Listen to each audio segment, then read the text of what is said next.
Nan dheetuman eegaa ture. Harmeen toos mucaan koo boruuma dheeratee areeda baasee osoo isin jettu hojii qabadhee biraa ba'ee hin amanu. Hojjetaadha hojjetaa mootummaati. Eeyyeen. Maaliin sii mirkaneessin hojjetaa mootummaa ta'uu? Namni hedduun hin amanu. Hojjetaan ICT eessa jedhanii yoo dhufanii opereetar viidiyoo konferansii barbaadeen inni barbaadamu anuma iddoo sanarra ramadamatan mee hojjetaa ICT nuufide abushii keessa namaan beektu keessa qabattee nama laattiin jedhanii mudannoon addaa guyyaa guyyatti nu mudata. Yeroo tokko faa durseen kafala osoo nyaanni naan dhufne maallaqan qabdu faa yoo jedhan maallaqa baaseen itti argisiisee faa nyaadha. Saniif yeroo hedduu yeroo tokko waliin nyaadha. Mahammad mana kubbaa Arsenaaliin deeggarteedhaan kilaboota biyya alaa keessa. Mahammadiin guyyaa teessoo dhooggatanii deemasi jedhanii ari'amtillee jiraan jedhan mana TV kanneenitti. Daa'imni fuuldura teetti fuuldura taa'inaan jedhu. Anka dhufeef ka laaluuf dhufee miire daqiiqan takkittiin akkana jalaa baddu barbaadu. Kanaafuu abbakuma isaan naan jedhan taa'ee laalee. Birrii ol qixa kafaltu? Kan na beeku na gaafata.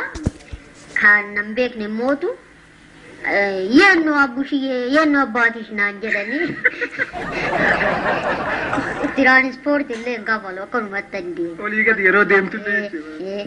Abbushiyee yenno abbaatish yoo naan jedhan Kuala Wambarlaan yaallau jedheetu man zim jedha agasirra ittiin haasa'u motorumarra taa'ee shifeera bira bakka fedhe deemu. ATM maashinii kana faa kan fayyadamuu na dhooggantu. Lakki namni kun ka karaa deemu. Mini yaa rakkinoo faayee dhugetta maal gochaa jirta maashinii. Angaruu soofteerii isa keessa jiru maal akka ta'e nan beeka. Amma ganama takka maal naan jette betta mixmixa itti naa godhi jennaan daa'imni mixmixa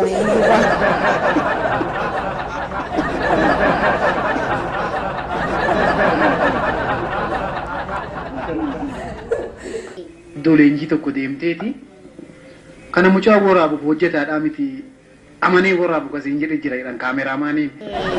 Magaalaa Shaashamanneeti leenjii guyyaa akkas 13 ejensiin ICT Oromiyaa nuyaamee ejensiin keenya jechaadha.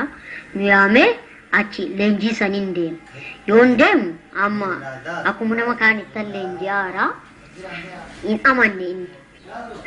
Hin waraabuu jedhe. Waan hin amanu hojjetaa miti. Nama hojjetaa wajjin dhufe malee hojjetaa miti ani hin amanuu jedhe. Waraabee dhumar. Na waraamu amma dhumarra akkana cinaatti qabee bakka kiyya san irrumaa kaameeraa qabee uummata kaan waraabe. Mahammad Amaan dubartii ho'i jaalatee illee barri inni baay'ee jaalatee akka ta'u dhabee jira naan jedhanii jiran. Wanti wagam dhuga Mahammad Amaan. Sirriidha dhugaadha. Jaalalis qabee beeka? Na qabee beeka. Na qabee baay'ee na kenna. Dura ennaan ani baradhu waan na qabee baay'ee dura na dhigee takalee sabnatti deebi'a jedhee nan shakka. Kutaa torba moo akkamiin baradhaa? Akka nurratti beekanii barbaadu jaalala keenya kana. Isiin beetti? Isiin hin beetti natti fakkaata. Maal jedhe? Itti himtee maal jette? Jechuun bakka isiilleen tangaraa waaquma beekaa gara ofii wallaalamoo heetoo itti dhugan jedhanii afaanii isin jaaladha manaan jetti. Osoo akkas jennu amma namni dhage. Namni yoo dhagahu abbaan akkanatti Mahammad akkanatti intala tana jaalatee jedha. Amma naaree nan booye. Hin bootte. Jaalala si boojisee jechuudha. Maaliif nu dhagaanii booya.